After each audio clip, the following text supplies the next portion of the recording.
آئیے ناظرین و حاضرین، ہم سب مل کر کچھ سیکھیں۔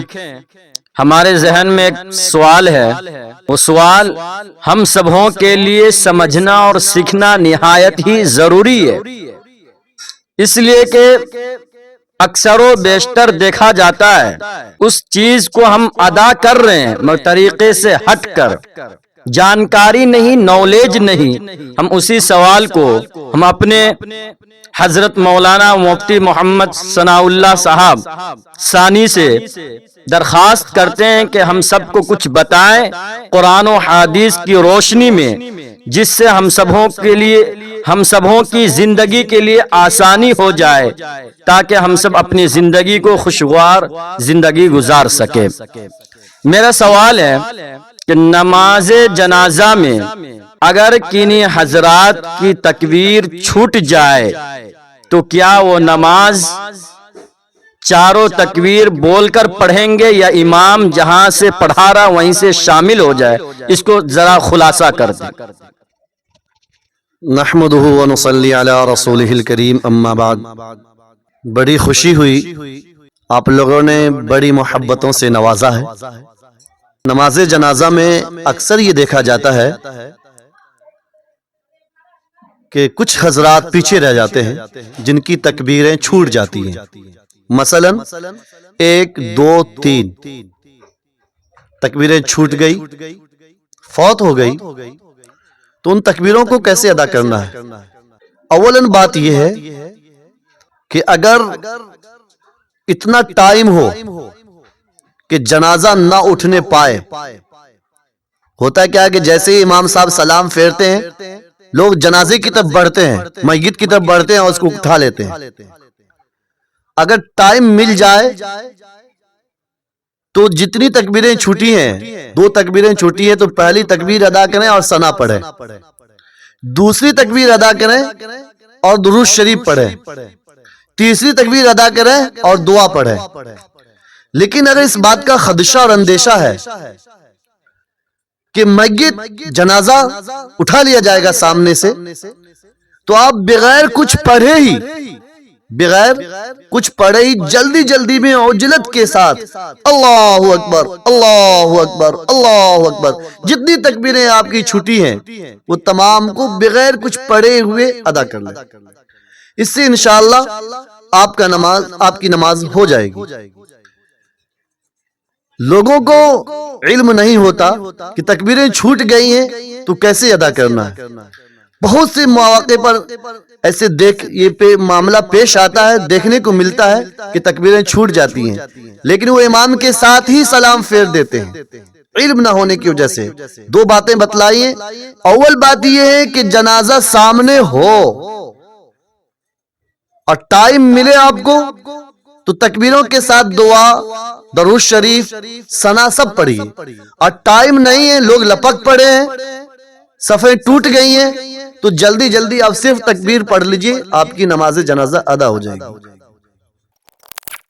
ماشاءاللہ، بہت اچھی بات مفتی صاحب نے فرمایا، ہم سبوں کو بتایا کہ ہماری نماز چھوٹ جائے تو کیسے ادا کریں۔ امید ہے کہ ہم سب اس پر عمل کریں گے۔ پھر مفتی صاحب سے میرا دوسرا سوال ہے کہ نماز جنازہ میں جوتا یا چپل پہن کر نماز جنازہ کو ادا کیا جائے تو کیا وہ نماز جنازہ ہم سے ساقط ہو جائے گی یا فاسد ہو جائے گی؟ اس پر ذرا خلاصہ کریں۔ یہ بھی سوال بہت اہم ہے، اس معنی کا اہم ہے کہ لوگ جوتا پہنتے ہیں، چپل پہنتے ہیں، اور جب کسی کے اعزاء اقربا دوست احباب دنیا سے رخصت ہو جاتے ہیں تو اچھے کپڑے میں ملبوس ہو کر آتے ہیں، جوتے میں، موزے میں ہوتے ہیں۔ بسا اوقات وہ باندھنے والا جوتا ہوتا ہے، کھولنے میں دقتیں ہوتی ہیں، بہت سے لوگ ایسے ہی کھڑے ہو جاتے ہیں۔ اصلاً بات کیا ہے؟ غور کیجیے۔ اگر آپ کو اس بات کا یقین، سمجھ رہے میری بات، یقین ہو کہ آپ کے جوتے کا نچلا حصہ جو زمین سے ٹچ ہے پاک ہے تو آپ پہن کر پڑھ سکتے ہیں۔ یقین ہونا چاہیے، گمان نہیں۔ اور ایسا یقین ہونا جس کا استعمال، جو جوتا استعمال میں ہو، میں سمجھتا ہوں ہر ایک کی بس کی بات نہیں ہے۔ ایک بات۔ دوسری بات یہ ہے کہ اگر آپ کو اس بات کا خدشہ ہے کہ نیچے سے ناپاک ہوگا، لیکن اوپر والا حصہ جو ہے اس کا آپ کو یقین ہے کہ پاک ہے، اور آپ کے پیر میں موزہ ہے، تو جوتا تو آپ نکال لیں، لیکن اس جوتے کے اوپر آپ پیر رکھ سکتے ہیں جبکہ آپ کو یقین ہو کہ جوتے کا اوپر والا حصہ پاک ہے۔ لیکن جو جوتا استعمال ہوتا ہے اس پر بھی لوگوں کو کما حق ہو یقین نہیں ہو سکتا، چونکہ پیشاب کی چھینٹیں بس اوقات لگ جاتی ہیں، کبھی کبھار لگ ہی جاتی ہیں، تو کرنا کیا ہے؟ یقین یہاں بھی نہیں ہو پاتا۔ اگر یقین نہیں ہو پاتا ہے تو پھر میری بات یاد رکھیے کہ جوتے کو آپ علیحدہ رکھیے، پیر سے آپ کا پیر، آپ کا موزہ زمین سے ٹچ ہو، اس کے بعد آپ نماز جنازہ ادا کریں، اور یہی بہتر اور اولیٰ ہے، اس پر عمل کرنی چاہیے۔ اور لوگ بسا اوقات اعلان بھی کر دیتے ہیں کہ جوتا چپل علیحدہ کر لیں، میں سمجھتا ہوں اچھی بات ہے، اعلان کر دینی چاہیے، اور لوگوں کو جوتے وغیرہ نکالنے میں، موزہ وغیرہ اتارنے میں کوتاہی نہیں کرنی چاہیے، غفلت اور سستی سے نہیں کام لینا چاہیے، چونکہ مٹی لگے گا اور مٹی کا علاج ہے، دھویا جا سکتا ہے، صاف کیا جا سکتا ہے، اور ہم سب کو مٹی میں ہی ملنا ہے، اس لیے مٹی سے کیا گریز کرنا ہے۔ وہ صف آخری صف ہوتا ہے، اس وقت انسان کم سے کم طہارت اور دل کی طہارت کا خیال رکھے۔ میں سمجھتا ہوں میری بات آپ کے سمجھ میں آ گئی۔ حاضرین، جیسا آپ سماعت فرما رہے ہمارے مفتی صاحب، آپ سب کے اور میرے دل کو پورے طور سے مطمئن کر رہے ہیں۔ ہم سب مل کر دعا کریں کہ انہی چند سطور پر عمل کرے۔ اور آخری اور تیسرا سوال مفتی صاحب سے یہ ہے کہ مرے ہوئے بچے کا احکام کیا ہے، ان کو کیسے نہلایا جائے، دفنایا جائے، ان کا احکام کیا ہے، پورے شروع تا آخر ہم سب کے سامنے خلاصہ کریں۔ حاضرین، مرے ہوئے بچے کی دو قسمیں،